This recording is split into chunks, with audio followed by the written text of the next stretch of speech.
What does it mean to live and grow holistically?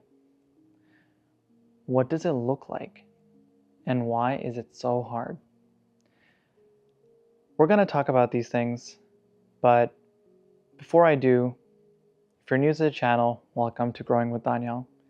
Here we talk about personal development, mental health, and community organizing. So if that's your cup of tea, feel free to subscribe. Let's get started.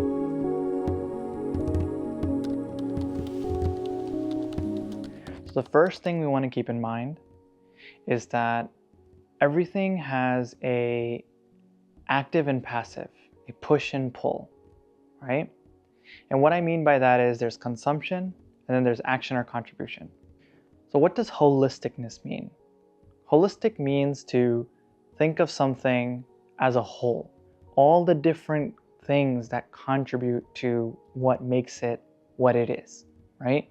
And when it comes to the human experience, it is never just one thing that makes the human experience. There's so many factors, right? And there's all these theories about how important some are versus the others. But I'm going to do my best to summarize them for you, right? Let's summarize it into 4 categories. We have the physical components, we have the psychological components, we have the social and environmental components, and then we have the spiritual components. Each one of these components has the push and pull in it, okay? And they have many things that fit in there. And we'll spend other videos talking about each one and what are the things that fit in there and what does it look like for each person. But just to summarize very quickly, or give an example would be for physical components, we're talking about nutrition, intake, pull, right? Or exercise, action, push, right? So just keep that in mind. And the same thing applies to each one. Let's think about what does that look like for a person. When usually people are giving solutions to individuals to get better, to improve, to heal, one of the things that they have to take into consideration is that the baseline or where people fit in each category varies. And there are many things that are outside of their control, right? And there's some things that are in their control. So think of yourself as a video game character. If you're playing a video game and depending on what class of a character you go, you are given certain stat points that you have pluses in and certain stat points they have minus in. So if you're a barbarian, as an example, or a paladin, then you're going to have increased strength, but you're probably going to have less in intelligence and wisdom. And the opposite is true. If you are a mage or a wizard character, then you will have high intelligence points, but you have less in physical points. So why is it important to see ourselves holistically? Well, they're all interconnected. So if you choose to ignore the others, and most of the time we don't choose to, we're just not aware, when you don't work on one, it actually prevents you from being able to be the best version of yourselves at another. So let's say, for example, you are someone who is naturally physically inclined, you like to work out, you're very physically active, and you don't put any effort in managing your stress and being able to understand yourself mentally and psychologically. What may end up happening is you have not developed the skill sets to manage your stress. So as you get older and your body is not able to handle the high levels of stress and the cortisol that's comes as a result of that, then it affects your ability to sleep. It affects your ability to heal after a workout. Depending on how bad the stress is, you can develop psychosomatic conditions, which basically means that the stress becomes so bad that it starts affecting you physically. There are extreme cases like ulcers and other kinds of things that happen, but you kind of get the gist of it, right? When you are not aware and you're not actively working on each one, then it prevents you from growing to the next level, to the next version of yourself. There's always going to be a cap, and that's just the way that it works. Now, what does that look like in real life, right? Let's stop talking about video games for a second. Let's go back to real life. There was a class that I took called The Human Behavior in the Social Environment, hobbies. And basically, one of the things that we talked about in there is how most pretty much everyone has unique experiences and makeups that make them who they are. We have the things that we're born with, the things that the things like our ethnicity, our gender, our DNA makeup, the things that we've inherited, right? But then there's also other things that we inherit that are not purely biological. There are things like our culture, our belief systems, our religion, where we live, and then the traumas that we've inherited, the issues that we've kind of grown up with, right?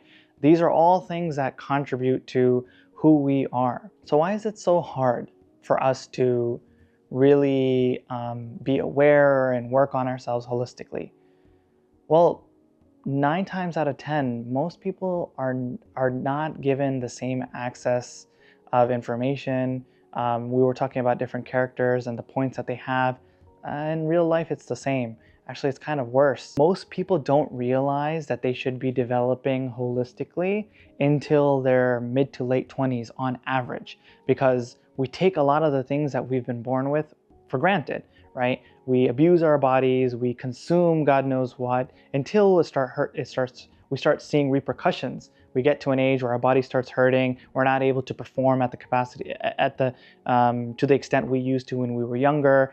The damage or the damage that we put into our body all those years also compound into, what our stats look like by the time we have reached awareness that we should be working on these things. Put all that to the side. Just being able to give yourself permission to try something new can be so hard because you're not even sure if you're allowed to or if it's even an option. You don't know what it looks like, right? Because no one around you does it. So very quickly, I want to talk about some things that we can be doing to make sure that we are working on ourselves holistically. This is probably something you saw in the self-help sphere, but just in case you haven't, I'm going to share it still. I want you to focus on the compounding effect. When people think about growth, they usually think it is this drastic thing that happens overnight and you're running 5K marathons and you're going to the gym every day and you're waking up 5 a.m. in the morning and you're going to sleep 9 p.m. and you're hustling and you're grinding and you're eating healthy and all this stuff. It rarely goes that way. You start, at least in my case, you start very small, minimal actions every day, right? Just stay consistent there. And then you have something that's called the compounding effect, that as time progresses and you stay consistent, then before you know it, you're not even going to recognize yourself anymore. You're going to get more curious. You're going to get better. Your baseline is going to increase. So your tolerance for everything increases. And then that becomes your norm. And then you can just level up slowly, slowly, slowly. A book I actually encourage you to check out is called The Atomic Habits, which discusses this more in detail. But coming back to the very simple trick that works for me, and I encourage you guys to try it out too, is to look at what are the small wins that you can do daily. The bare minimum, right? That's going to be your baseline. I want you to think about one physical win, one educational, like mental, psychological win, one spiritual win, and one social win. Whatever that looks like. And for you to just get an understanding of how small it needs to be, how small it could be, because it has to be something that you're willing to do every day, even rain or shine, doesn't matter.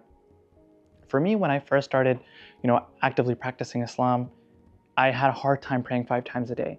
And I told myself, okay, what is the one spiritual win that I can do every day? What is the one salah that I can pray every day, regardless of what's happening in my life, I'm going to pray it. And for me, it was praying Isha.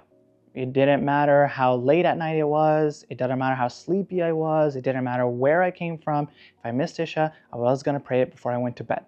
That was my non-negotiable.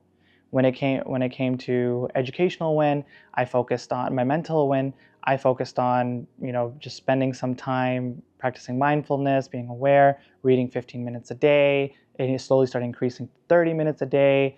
When it came to my physical, which was a very tough one for me personally, my physical small win, it was to just walk 10 minutes a day. Just walk 10 minutes a day. That was my original goal. And now I go on trails and hikes, and even though I'm nowhere near where I want to be, right? And like I said, it's compounding, it's slow and steady, The Danyal from me a few years ago would not recognize who I am today. And I'm hoping that the Danyal from a few years from now won't recognize this version of me. So that's pretty much what holisticness looks like in a nutshell. We'll be deep diving into this later in future videos, but I just kind of want to leave at this last note. Healing looks different for everyone. So don't compare your journey to others. It's only you versus you. So take your time, slow and steady, try out the tips and tricks. You know, the best thing you can do, listen here. The best thing you can do is just first start with noticing. Notice yourself, notice the actions you're taking, start taking them and categorizing them into the different components so you have a better understanding of what you're doing, right? Or the lack of what you're doing. And then just baby steps, okay? Just baby steps, slow and steady. All right, until next time, take care. Assalamu alaikum.